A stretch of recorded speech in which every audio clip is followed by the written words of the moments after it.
అండి, నేను మా అమ్మమ్మ ఛానల్ నుంచి చిలకడ దుంపలతో మనం పులుసు చేసుకుంటాము, పప్పుచారు చేసుకుంటాము, లేకపోతే ఏమైనా కర్రీస్ చేసుకుంటాం అనమాట. బట్ ఈ చిలకడ దుంపలతో నేను ఒక స్వీట్ చూపిస్తాను ఇప్పుడు మీకు. దీనికి కావాల్సిన ఇంగ్రీడియంట్స్: చిలకడ దుంపలు ఇలా చక్కగా కట్ చేసుకోవాలి, కోరిన బెల్లం, నెయ్యి. ఓన్లీ 3 ఐటమ్స్తోనే అద్దరిపోయి నోరూరించే స్వీట్ చూసేద్దాం ఇప్పుడు మనం.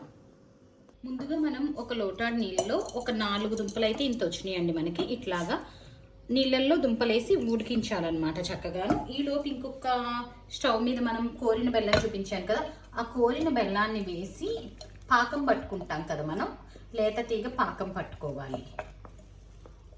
సరే కదండి, బెల్లం పాకం చక్కగా కరుగుతుందనమాట. దీన్ని కంప్లీట్ మనము తీగ పాకంలాగా వచ్చేదాకా చేసుకోవాలి ఇట్లాగా.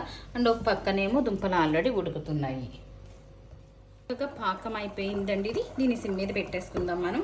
అండ్ ఇంకో పక్క మనకి దుంపలు ఇట్లా ఉడికిపోయినాయి అనమాట. సో ఈ ఉడికిపోయిన దుంపల్ని ఇప్పుడు మనం ఉడకబెట్టేసుకుందాం. ఉడకబెట్టిన దుంపల్ని మనము ఇట్లా ఉడకబెట్టేసుకున్నామండి. చక్కగా ఉడకబెట్టేసుకున్నాక దీన్ని ఇప్పుడు మనం బెల్లం పాకంలో వేసేయాలి.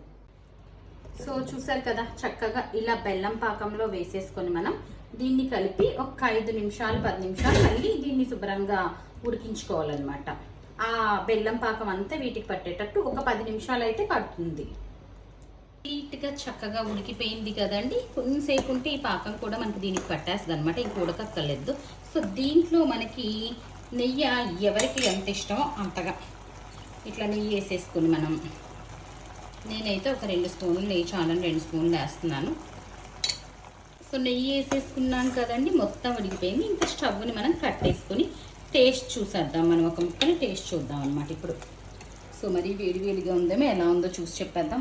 కాలుతుంది కొంచెం, బట్ 2 ME ఉందండి.